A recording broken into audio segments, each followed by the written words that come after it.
everyone. My name is Paul Capuzzo. Welcome back to the Paulitics Show. So I have a guest with us today. His name is Dr. Wayne Lavender. Wayne, would you mind telling us a little bit about yourself? Hey, Paul, and all your viewers out there. It's good to be here and be with you. So my name is Wayne Lavender, as Paul said, and I wear multiple hats. I'm a United Methodist pastor. I'm also a professor at Quinnipiac University, and I'm the executive director of the Foundation for Orphans, which I founded in 2011. The Foundation for Orphans, our mission statement is, we lift communities by caring for orphans. And we lift both the community of those where orphans are and communities here in the US that are donors. Because we think when you give, we all receive more than we give. Yeah, it's a great message. I mean, both ends are receiving, and it's clear that the goal is to help those in need. And I know that you created the F4O. What was the reason you did that? Like, did you have like an epiphany that you just like decided to create it? Yeah, well, I started working with orphans in 1998, so it's been a while, and orphans are overlooked, and we're living in the midst of an orphan epidemic or an orphan crisis. There's 150 million orphans around the world today. So in 2005, I put my pastoral career on hold and felt like I needed to work for peace. And so I left my church and I went back to school, got my PhD, and began talking and speaking about peace. And those were in the midst of the wars with Iraq and Afghanistan, and peace seemed elusive. And anywhere and everywhere I spoke, someone would always yell at me. There's a lot of people have an investment in war and in the making of war. And if a father had fought and died in a war, or if a brother or son was in a war now, or a daughter, people are like, if you talk about peace, you are challenging my son or daughter or husband or whatever's career. So everywhere I went, I'd get yelled at as being naive or being innocent or being an element of the terrorists or something like that, So I began realizing that working with orphans is actually a peace-building organization, peace-building work. So I lived in Iraq from 2011 to 2013, worked with orphans there, and I built thousands of bridges between myself as a Christian and the Muslims living there. When you work together with orphans, your differences fade. And so this kind of dawned on me that I can work for peace while serving orphans and bring people of different stripes together. So I have brought groups to Africa that include Black and white people, rich and poor people, young and old people, all kinds of disparate people, Democrats, Republicans. And when we go and we work with orphans for 10 or 12 hours a day, at night when we have dinner, our differences fade and we develop strong bonds with the people that we're working with and with each other. And the same thing happened when I was in Iraq. We'd work all day with orphans there. Iraq has a lot of orphans because of the wars. And so I'd work with Muslim students and we'd care for orphans and we'd develop bonds of friendship. So it was putting all those things together that helped me realize that the Foundation for Orphans would be a peace-building organization in a much needed part of the world right now. Yeah, so the wars drew you in there the most, it seems. Would that be correct? Yeah, well, when I began working with orphans in 1998, it was in sub-Saharan Africa. So I said already there's about 150 million orphans alive around the world today. Most of them are in the southern part of the world, in the poorer developing nations. They're there because parents die young because of AIDS and because of malaria and because of malnutrition and things like that. In Iraq, there's a million orphans because of the wars and the violence. So I began working with orphans who are orphaned because of extreme poverty. And then in Iraq, I was working with orphans because of the war. So I think it's a combination of the two that the light went on my head saying I could do this and bring people together. Absolutely. Bringing people together, that's always something that we want to strive for. And I think that you found a commonality between, all different types of groups, as you said. But you also brought up like that you went into the developing countries initially, right? And I know you have a documentary. I believe it's called the Eye of the Cyclone. Living in the Eye of the Cyclone, yes. Living in the Eye of the Cyclone, which will be in the description for all these people, as will information about the F4O.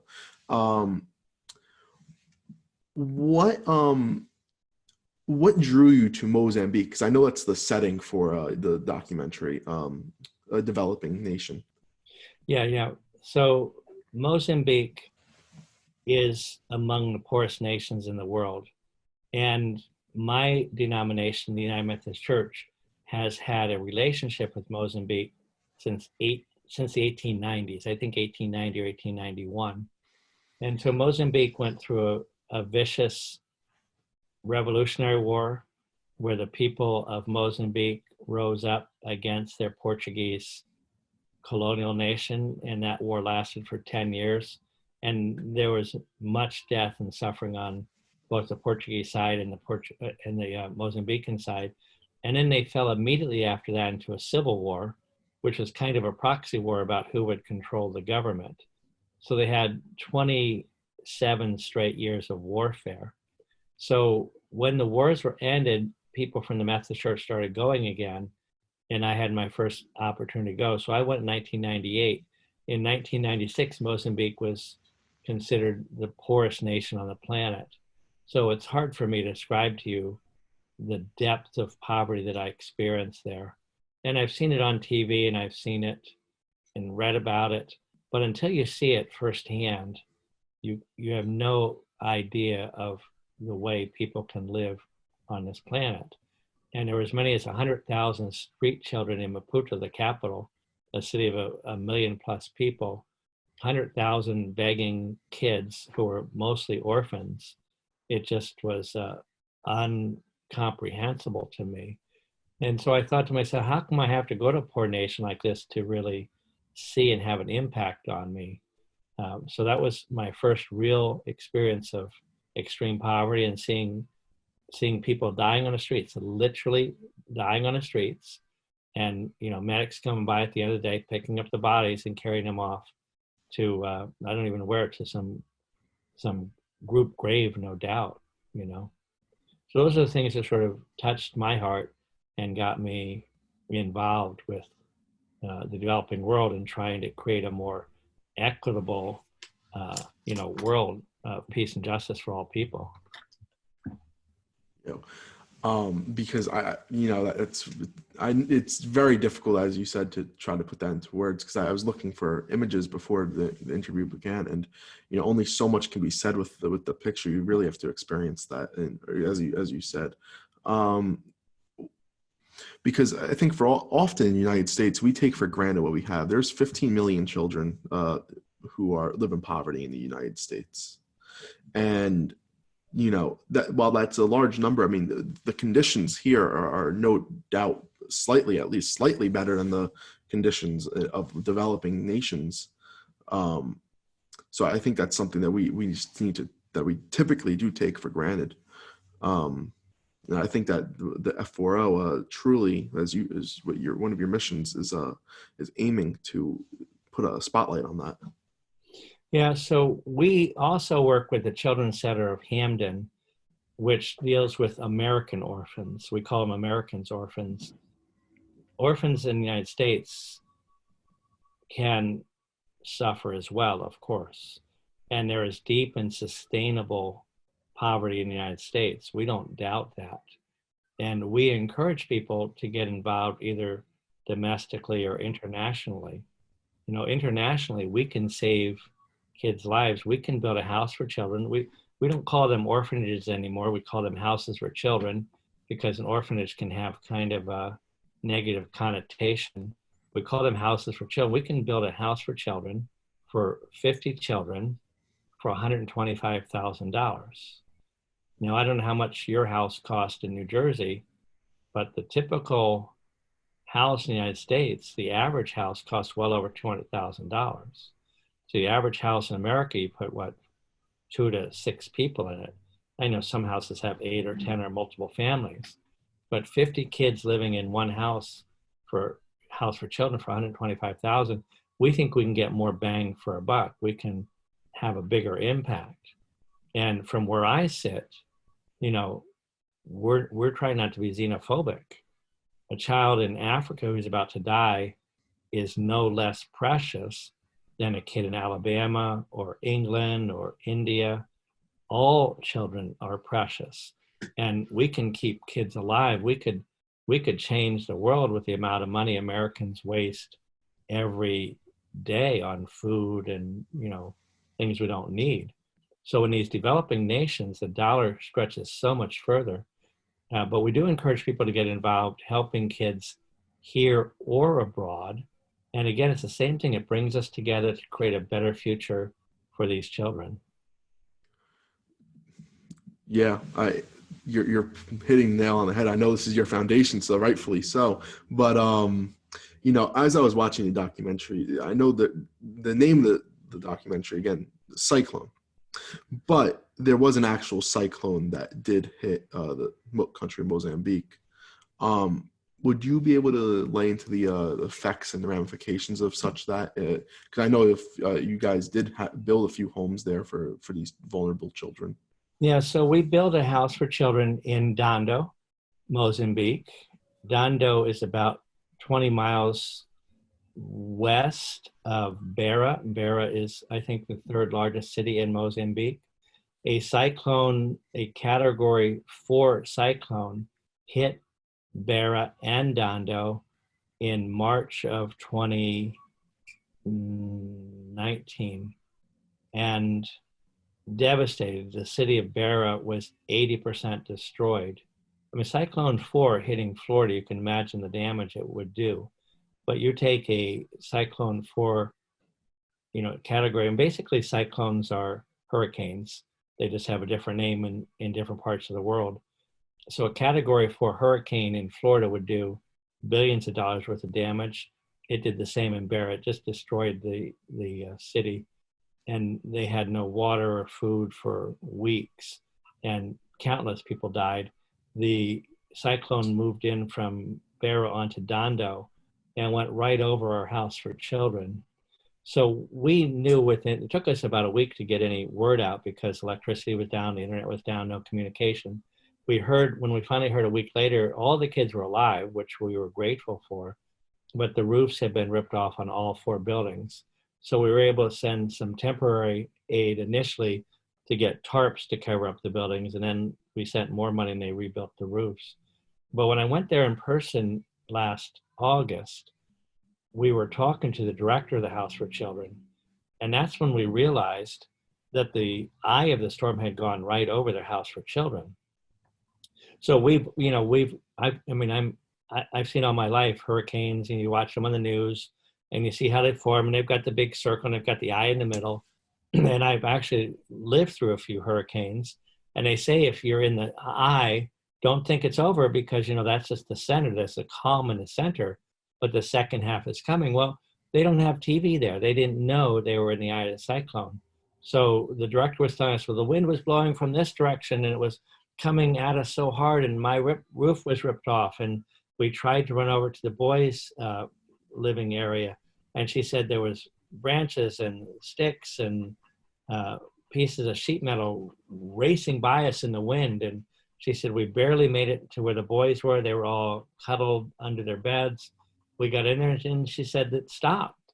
And she said when we went outside, we saw the stars. We prayed. We thanked God that we had survived the storm. And then she said it starts blowing from the other direction. So I knew the way cyclones and hurricanes work. They literally were in the eye of the cyclone. And then the roof of that building was blown off because that building was facing a different direction. So then they had no roofs, nowhere to run. In the middle of the night, imagine being a kid and having these roofs ripped off, and tin and wood. I mean, they could have fallen and killed somebody. Thank God they did not. So I came up with this metaphor that these orphans live in the eye of the cyclone all the time. If the wind blows this way too strong, they're caught up in it and they die. They are malnourished. They are walking victims, or ready victims of any disease that comes along. They don't have parents to protect them. They don't have medicine to ward off disease. So 150 million orphans around the world, 26,500 kids die every day around the world from extreme poverty. We have the resources to change these things. We can fix this. So our mission at the Foundation for Orphans is not only we lift communities by service to orphans, but we're trying to start a fire, ignite a storm that people around the world, Christians, Muslims, Jews, people of no faith, because it's the right thing to do, we can end the orphan crisis right now in our lifetime. We have the resources. The question is, do we have the willpower to do this? Do we want to take these children's lives seriously, or do we want to just ignore them? That's the basic fundamental question of our day. So you specifically brought up religions and faith and lack of faith. What role would you say faith has played for you, and just more generally, maybe orphanages in general, in creating these facilities? Well, I tell this joke from time to time, and I tell people I'm a person of deep and abiding faith. So I've been a United Methodist pastor for 35 years. But that faith comes and goes on a daily basis. So there's days I have faith and there's days I don't have faith. But my Bible tells me 30 times to care for orphans. That's more than any other group in the Bible that we're to care for. And the Hebrew scriptures, the Old Testament, also tell its followers to care for orphans. Most of the times in my Bible, of course, my Bible is the New Testament, the Old Testament, most of those sayings to care for orphans are in what I call the Old Testament. So Jewish people should be caring for orphans because the Jewish scriptures say care for orphans. Christians should be caring for orphans because our scriptures say we should care for orphans. And Muslims, the prophet himself, blessings be upon him, was an orphan. And 22 separate times in the Quran, his followers are told to care for orphans. So when you add all the Christians, Muslims, and Jews together around the world, we come to over half the world's population.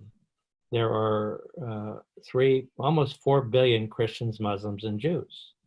That is, many times over how many orphans are alive around the world. If Christians, Muslims, and Jews could care for orphans, we could end their plight. And then persons of no faith should be doing the same thing because it's the right thing to do. You don't have to be a person of faith to say, yeah, caring for these kids is a good thing. It creates a better and safer world. It reduces the opportunities for revolution and violence and for terrorism. Caring for kids creates a better future for everyone who is, looking at enlightened self-interest. Would you say that the biggest problem that the foundation has faced has been the lack of people wanting to volunteer, the lack of people, just lack of interest maybe? Yeah, I think our attention is always being pulled in 100 directions, isn't it? So there's roughly 1 million nonprofits in the United States, and probably 900,000 of them are worthy organizations. So it seems easier for people to save the whales or, do this or do that. It's the group that gets the best marketing, the best slogans, that gets in your face. So I've spoken all over the United States and all over the world, and I get a lot of pats on the back. A lot of people tell me, great job. But what has to happen is I need to go a second or third or fourth time. Because if I just parachute in and I parachute into your synagogue or your church or your mosque, you know, everybody's going to like me and say, wow, we really are proud of you, but they don't know me from anybody else. So you have to build relationships. You have to go and go and go and show where their dollars are being well used and spent. You know, Americans are also really tight with our money. And, you know, God forbid we misspend a nickel because someone will say, that's my hard earned money. So I think our bigger problem is just getting the message out rather than people being unwilling to hear it. You know, I try to say, so if you're in a Walmart, let's just say you're walking down to Walmart and some 4-year-old fell 2 aisles away and they banged their head on the floor and let out a blood-curdling yell. You know, you and everybody else in the store instinctively take a step in that direction. You just want to go and help this kid. And then you see the mother or the father there and you're like, okay, that kid's okay. Or if the mother or father aren't there, you rush over and help the kid until the parent arrives. What we're trying to do is get people to hear the scream and the cries of these 16,500 kids who die today and 150 million orphans. And if we can get people to hear their cries, we believe that people will respond and we can end this crisis. Do you believe like there's a preferred way of doing that? Because as a student of Quinnipiac University, I do know there's an FRO chapter at the campus. Do you believe that would be the best method, or maybe going to these mosques, synagogues, churches, and as you said, speaking to people of different faiths? Yeah, I think it's a multi-pronged approach. As I said, I'm a person of deep abiding faith. That faith comes and goes. I feel as if this need is so intense that I'll go wherever the Spirit is to help. And if the churches and mosques and synagogues aren't willing, then not only shame on them, but they will not only face God's justice, but they will shrink and decline.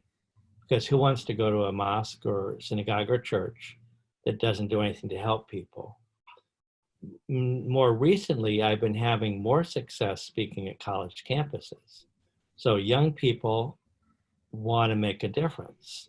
And young people maybe aren't as cynical or as, I guess cynical is the best word, as skeptical as some of the older people.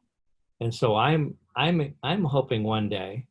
So Quinnipiac has something called the Q-thon, and the Q-thon is a national organization that raises money to do research for kids with cancer. It's a great organization, and it's been on our campus for about 10 years. Well, they raise an average of $350,000 every spring doing a dance marathon. Now, of course, they didn't do it this year because of COVID, but we're hoping one day that our race for orphans on the campus of Quinnipiac can rival and make that similar type of money. And I'm hoping that we can spread across universities across the United States.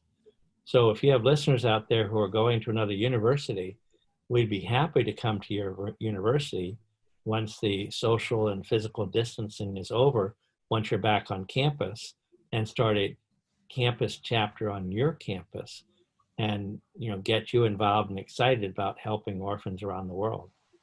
Just very quickly, before I actually want to talk to you about the effects of COVID in Mozambique and Iraq, and because I also know you have a few other locations planned, how would a student go about doing this if they want to have the foundation come to their campus? Yeah, well, the easiest way would be to go on our website, and our website's easy to find. You can just Google Foundation for Orphans, but our web address is f4o.org.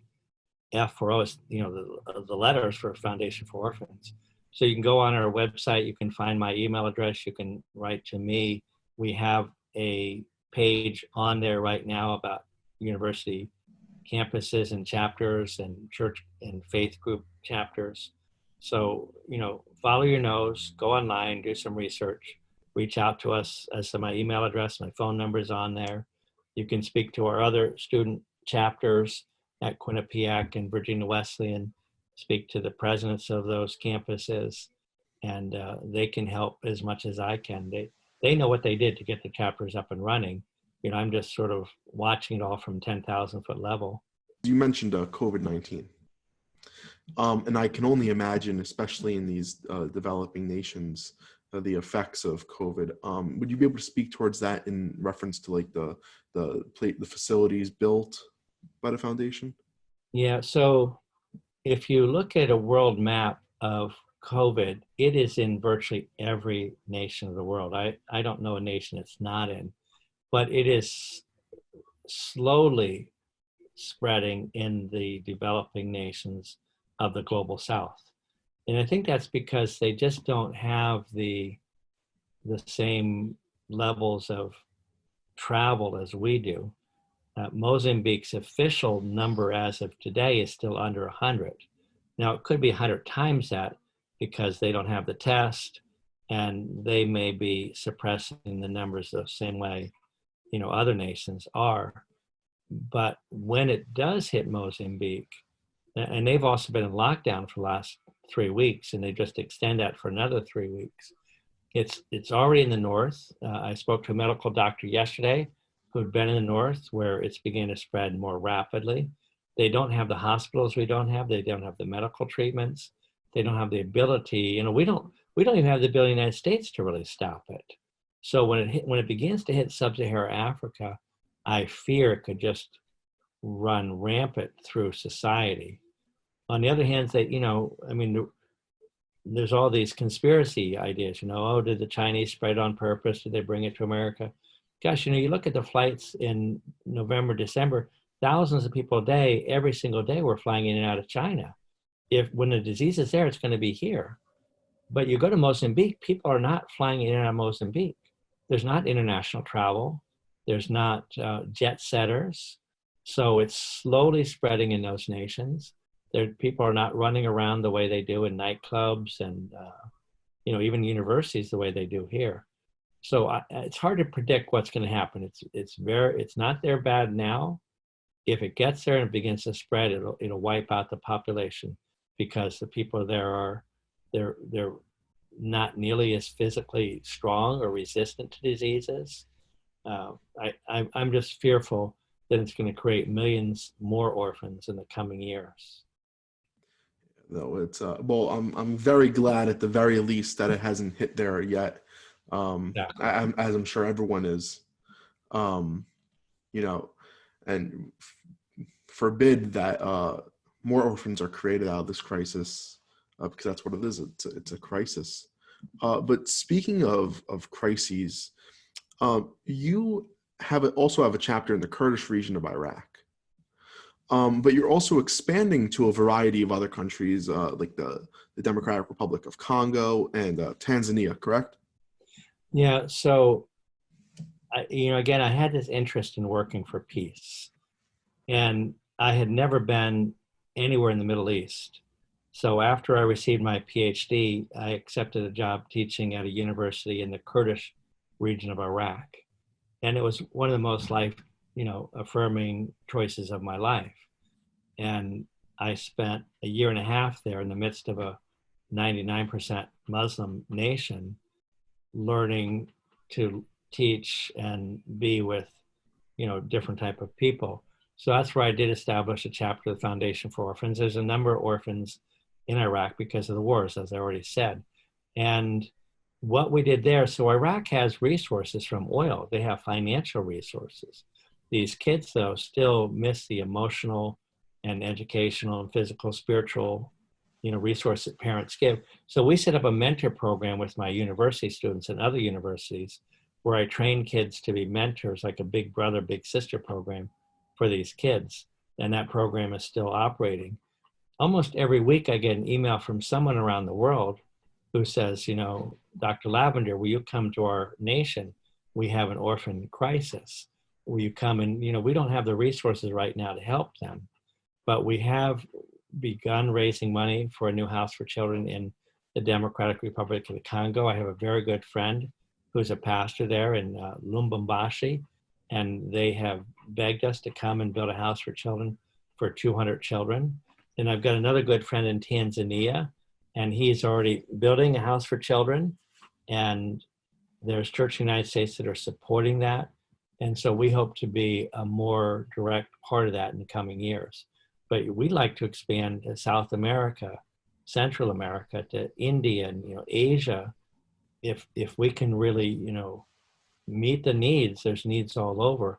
And it doesn't have to be us. It can be any organization that cares for orphans. We'll support in whatever ways we can. You might not know yet, given the current crisis at hand. But is there any particular country you're looking to expand to, other than other than Tanzania and the Congo? Well, I don't want to get so far ahead of ourselves. I was in Brazil in 2008, and Brazil has a major population of orphans, and Brazil's closer at hand.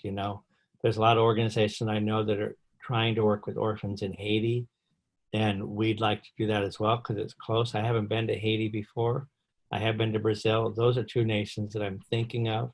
I think Americans would be happy to serve them because it's a long trip to get to Mozambique, and it's expensive. So we spend so much time and energy getting there. Kids are kids. So if we can help kids in our own backyard, we're going to try to do that as well.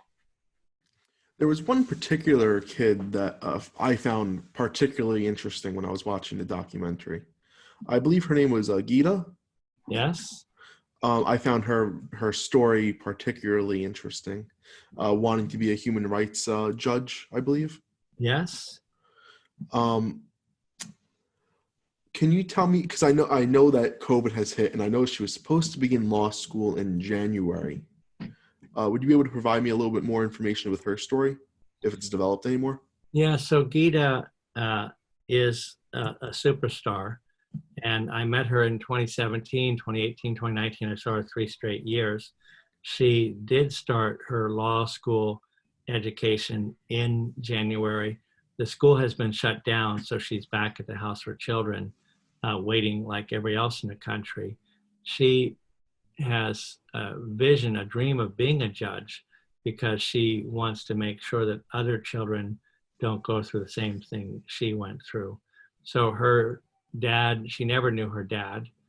And I don't have enough information. We just don't, you ask these kids and they just don't know, were your parents married? I don't know. Did your dad abandon your mother? I don't know. He might have died. He might have abandoned her. We don't really know the story. But her mother died when she was 10 or 11, so she was being raised by a single parent. She lived on the streets for 5 to 6 years until the church leaders in Dando found her and sort of helped her with food and find places to stay with church members until we finished our House for Children in 1918, and she moved in there. So she just wants to make sure that other children don't have to go through the same thing she did. There's enough resources on this planet to make sure that nobody has to suffer like she did.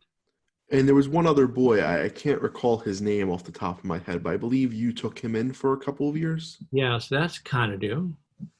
So Kanadu was one of 9 children. His mother died soon after he was born. He fell out of a tree when he was 10 or 11 and broke his leg and didn't get to a hospital in time. So when he finally got there, they amputated his leg. He's a below knee amputee. His dad abandoned him because his dad, he said many times his dad was a bad dad. He went to a House for Children where I discovered him. There was something in his eye. He had a spark in his eye. So even on one leg with crutches, saddest kid I ever met, but there was something about him. So I adopted and brought him to the United States, which was a mixed blessing because for cultural reasons and other many things, he had severe case of reactive attachment disorder and PTSD. He just didn't do it. He just didn't really do well in the United States as I had hoped or thought. So after being with me for 4 years, I brought him back to Mozambique, which was one of the hardest things I ever did. I didn't know how it was going to work, but I was hoping it would. He had tried to commit suicide, and he had tried to take his own life multiple times.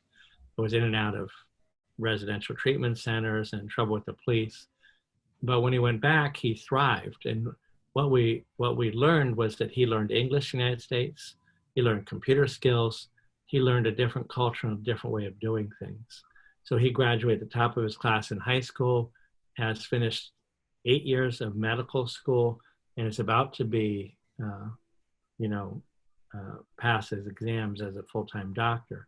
So he'll be a medical doctor in his own nation for the next 30 or 40 years, which would be better than him being in the United States being a doctor. You know, there's this thing called the brain drain, right? I was just about to ask about that, yeah. Yeah, where we get the best and brightest people from these nations and they don't go back. So he's back in his country. He'll be able to serve his country and make a long-lasting impact. Not that we don't need doctors in our country, but in Mozambique, they desperately need doctors. Yeah, I mean, right there, I mean, I'm glad that both Gita and Kadadu are able to thrive now. That's obviously a great story. So I just have one last question, and it's regarding just where people can find out more information about yourself, because I know you have an upcoming book as well that I believe is coming out later this year. Yeah, my new book, Pure Religion, The Orphan Opportunity, is coming out on May 31st, so the end of this month. And you can find that again online. You know, purereligion.online is our website, or there's links to it from our main website, the Foundation for Orphans, F4O.